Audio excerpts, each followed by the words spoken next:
Hey my loves, I'm on vacation right now, but yesterday I actually attended an interview for ASYE position, adult social worker, and I thought to just come and share with you the questions asked and how I answer the questions. Now, this may benefit anyone that is looking into getting a job in the adult social work setting, especially in the mental health field. I could have waited till I got home being the UK, but I don't want to forget any question asked.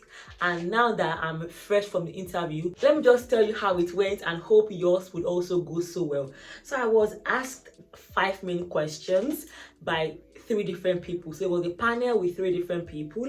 I'll be giving you some tips as I'm talking. The first question they asked me was, please specifically tell us why you want to work as a social worker in that team and what challenges I will face in working in a large city. So I applied to a specialist mental health team. I'm not saying the location, obviously. Now with me, whenever I get any question, what I do is to think about why this interviewer is asking me the question. By the way, this interview is my second interview as a social worker. My first interview as a social worker was a flop, major flop. I'll just about that later. If you're interested, just let me know in the comment section.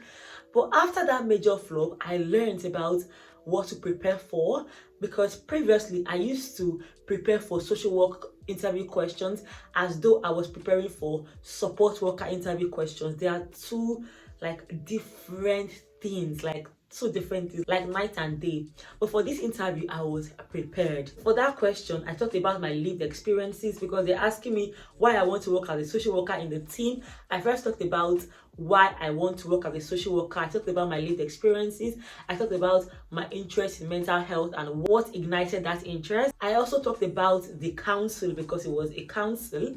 I talked about the fact that I had been to that location last year and I just knew I needed to be part of the team, mainly because the specialist mental health team they were setting up was something I have done before and something I was interested in doing. Then I talked about challenges of working in a big city like the city I applied to, which is that because it's a big city, we are going to have diverse range of complex mental health difficulties, a complex and diverse range of clients. So I talked about that. Now, one thing about this your interview is when you answer a question, if there are some things they want you to still highlight, they will tell you. If there are things that they feel you did not say, they will tell you, because that's what happened in my case. So they were saying, okay, yeah, that's correct, okay, they were all nodding. And they said, okay, regarding the complex mental health issue, how am I going to address that? So I told them, see, this is I did not say see you, but I was like, yes, I know that in a large city like yours, there will be a diverse range of mental health issues, which can be a challenge, but that's a challenge that I'm up for because I'm person-centered. I utilize a strength-based approach in which I see my clients as experts in their own right. I said lots of nice things like that, and they all nodding their heads. Now, in this question, I made I don't know if I should call it a mistake. Something I feel I did not do very well was they asked me, okay, what do you know about our city? Now, I had prepared for the council. I did not prepare to be asked any question about the city in particular, mainly because, I don't know, I just didn't prepare for that. I don't know why. And the city is not somewhere I'm familiar with. But I know before the interview, I read a little about the city, and I know that they have a very large white population, like 80-something% white population. The rest populations are Asians, blacks, and other minor ethnicities. So I said that in the interview. I also said that location-wise, I know that the city is close to these other cities. I mentioned that, and that was it. I feel I could have done better in that regard. So for your interview, don't just know much about the council or the organization, also know about the city, because that's something I feel I did not do very well in. That's my opinion. I don't know what it was, but that's how I feel. The second question was, using an example from your practice, give an example of when you have applied a key legislation in your practice. Now see, in all your answers in terms of social work, you must be giving examples from your practice. Now, it is immaterial if you are a newly qualified social worker. It does not matter, because if you are newly qualified, you had 100 days of placement, you had 70 days of placement, you had 2 placement experiences. So from those experiences, you must have case studies. And let me tell you, if you don't have case studies, then you have to have a very thinking brain. I'm not even joking. The ability to tell stories on the spot. So before your interview, start thinking of stories.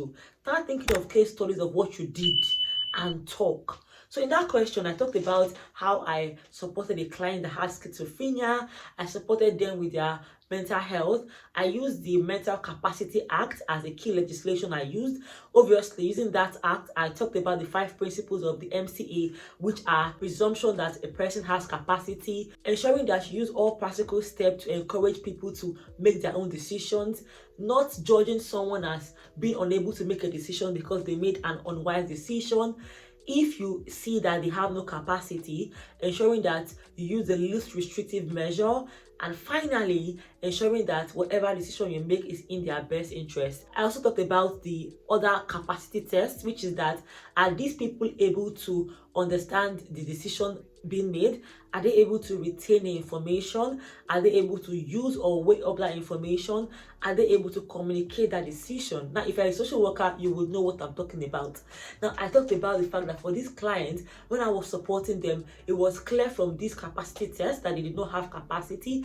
And this clarity was not because of any judgment, because of their impairments or anything like that, or their appearance or their age, but because they were not able to understand, retain, use, or even communicate that information. As I was talking, they were writing. I was like, good. And that's how you know that you're saying something. When they are nodding, they're writing, because these people, see, they want to help you. They want the best. So they want the best. So they're not trying to catch you. So far you know something, just be talking. Don't keep quiet. Don't be tired in your interview. Don't be tired. Don't be quiet. Be talking. Don't just waffle nonsense, but talk sensibly. After I answered that question, someone now asked me that, okay, in my support of that client, was there any time I sought support? Immediately, my mind just went to supervision. I said, yes, I sought support from my PE. That was very important for me because it helped me in terms of accountability. I started talking about the importance of supervision for me because they want to know that you understand these things. I also talked about the fact that I'm someone that I value teamwork. I like to have a positive relationship with my colleagues because I'm able to draw from their support. And in that scenario, I also drew from their support, which is something that really helped me. Now, they also asked that in my support of that client, how did I evidence that? I talked about documentation, about the fact that because every single thing I was doing was not just subjective, but based on the provisions of the MCA, I documented everything. I also followed my company's policies and procedures. That was how I answered that question. Question number 3. Now, the beautiful thing about this thing that I'm talking is that if you have any questions similar to what I've been asked, you would obviously add your own, but at least you will have a good foundation. Before I go to question 3, please, if you're enjoying this video, give it a thumbs up because it pushes that video to more people. Also, it is you telling YouTube that you like this kind of videos and it will keep recommending it to you. And also help your girl, please like it. It's very free. Question 3, use an example to tell us about a time when you supported an individual with their mental health and you experienced hostility or reluctance. Now, this was a perfect question for me because see my skin, I'm a black woman. I used an example of how I went to a client's home and she just did not even want me in. She was obviously racist towards me. Now, in that example, I also said that when that happened, I just stepped away from the situation because it was her home. She refused me entering into her home.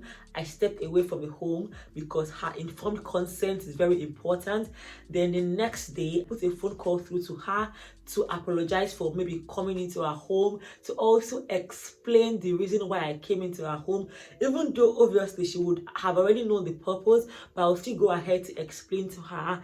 And when I explained to her, she seemed to become less resistant. She allowed me to pay her a visit, which I did, and following that interaction, it was just a very beautiful experience. It just became a good working relationship. When I was talking about this experience, I made it very clear that this does not excuse any form of racism or any form of oppression. However, the fact that I was able to step away from the situation, respect that client's individuality, that client's autonomy and freedom, that was very empowering. And at the end of the day, the client was receptive, and not just that, she gave me a very positive feedback, recognizing her own biases and how helpful I have been. So that was my answer, and I feel they seemed very pleased by that answer. Now, the first question: can you tell us about the time you worked in a multidisciplinary team, the benefits and challenges of doing so? Now, this was a perfect question for me because in one of my placements, by the way, if you follow this channel for a while, you will know my horrible placement experience. If you are new here, I'm going to be linking up those videos because that period was like one of my worst periods ever. However, when I was in this interview, I realized that a lot of things I learned were even in that horrible placement. For instance, this question they asked me, I had a perfect answer because of that nonsense placement. Because even though the placements were very racist and horrible, I learned because they had multidisciplinary teams. So I worked with a lot of people. So that's what I told them. No, I didn't tell them about the racism or placement. No. I didn't tell them anything like that. However, I told them that my previous placement, I had experience working with a lot of people, mental health nurses, occupational therapists, PBS officers. And one thing I gained from working in that group is that we are able to support clients in a holistic way because everyone has different perspectives and different personalities, different knowledge, which we are all able to draw from. Then the disadvantage or barrier, because we all have different perspectives, sometimes we can be seeing things from two different angles, which can be impactful sometimes. I gave an example of a client I worked with. This was a client that had acute depression, and the medical professionals in the team just said, oh yes, he had a mental health issue, he had depression, acute depression. But me as a social worker, working from the biopsychosocial model, which is holistic, the biopsychosocial model means you are looking at the biological factors, the physical factors, social factors, like everything. Holistically, it was clear what the trigger was for this client because this is someone that had experienced a lot of adversities in recent times. He had lost his wife, had issues with his brothers, like too many challenges. So from a social worker's perspective, I was able to understand the reason and these triggers. But from a medical professional perspective, they were just seeing him as someone that had depression. Now, in that instance, we're having a meeting and there was some dissensions in a meeting because of that. But the beautiful thing is that I was able to facilitate that meeting to end in a positive note where we all came to a good conclusion for the general good of the client, and he ended up having a very positive outcome. That was the answer. Now, the fifth question they asked me was, tell us the key knowledge and skills you have used when assessing someone with mental health difficulties and the outcome. So I talked about my ability to carry out assessments in a holistic and person-centered way. I talked about my skill of prioritization, which obviously means that I ensure that things that are of higher priority comes first than things that are of a lower priority. For instance, when I was assessing this client, I ensured that there was no safeguarding concern for the client before I dealt with other aspects of their support. Now, I also talked about skills like my relationship building skills. I also talked about the fact that I'm empathetic, and as such, I'm able to put myself in the shoes of others. I also talked about my knowledge on legislations, the fact that I'm conversant with the Care Act, the Mental Capacity Act, the Mental Health Act, the Equality Act. I mentioned all of that. I talked about some key principles of these legislations. Now, this was the fifth question, but in that question, they asked that, okay, since I use the Care Act, what is my understanding of the eligibility criteria? Now, if you're a social worker, you would know that the eligibility criteria pertains to adults that have care or support needs. So these are people that may have one or two impairments and they are unable to meet two or more outcomes as prescribed in the Care Act. Outcomes like personal care, toileting, family and environmental factors. So these are things I mentioned. They asked me that in that case, apart from the Care Act, are there any other policies that I was able to use? I talked about the PCF, the Professional Capabilities Framework, which guided me. I talked about the Social Work England regulations.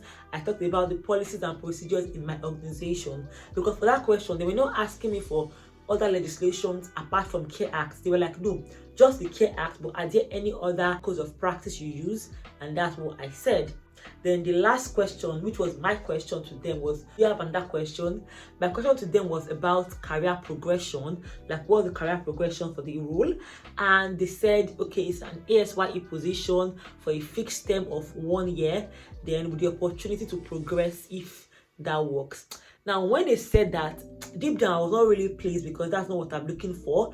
I'm a sponsored international student. The kind of job I need is a job that has like a 5 years or 3 years contract, not 1 year, because what am I doing in 1 year? So after 1 year I would have to apply to another place. For me, I want to see that progression. Ordinarily, in an interview setting, I usually ask like 2 or 3 questions, but when they gave me that response, I just like my spirit just died, because I'm not trying to apply for a job and in 1 year I'm applying for another job. No, that's not what I'm doing. Anyway, I just thanked them and I asked them like, oh, when are you employing me? I usually ask very tricky questions like that. So that was how that went. So that's it, besties. I hope you've been able to gain 1 or 2 things from it. I'm very happy I went for this interview because I gained a lot of knowledge. Like, one thing about this social work interview is practice. This is my second interview. As I said, my first was a flop. This second one was like beautiful. Like, even from what I'm saying, I know that it's making so much sense. Now, I'm not stopping, because see, if you're looking for a job, until you start, you've not gotten the job. Even if they tell you, oh, congratulations, until you start, keep applying to other jobs so that you're not going to miss it in all rounds. Because one thing I've learned about social work profession, there are some times of the month that you can easily get the job, because that's like rush hour, in my opinion. September is the key rush hour. January and May, those periods, apply. I'm not saying you should not apply other periods, but those periods, see, don't joke, apply. And don't apply to one and because you get interview, you don't say, okay, you've gotten it. Keep applying. Even right now, this morning, I've already applied somewhere else. Before I sleep tonight, I'll still apply to like 2 more other jobs, because it's a numbers game. Social work is a huge field. As you're applying, other people are applying. So do that. Now, if you want me to have any one-on-one consultation with you about your social work interview, you can check the description box and book any of my service. And if you are watching me and you keep applying and nobody is calling you, it's not normal. Your CV and cover letter is wrong, because for every 5 jobs you apply into, at least 1 should call you. If 1 is not calling you, my brother, my sister, something is wrong with your CV and cover letter. And I'm not even joking. Like, as I said, it's a numbers game. I keep applying, but if I apply to 5 jobs, at least 1 must call me. When I did not know better, I can keep applying and nobody's calling. But now I know better, so I'm doing better. And I'm going to see you, my loves, in the next one. Until then, stay blessed, remain happy, and let me go and enjoy myself. Bye.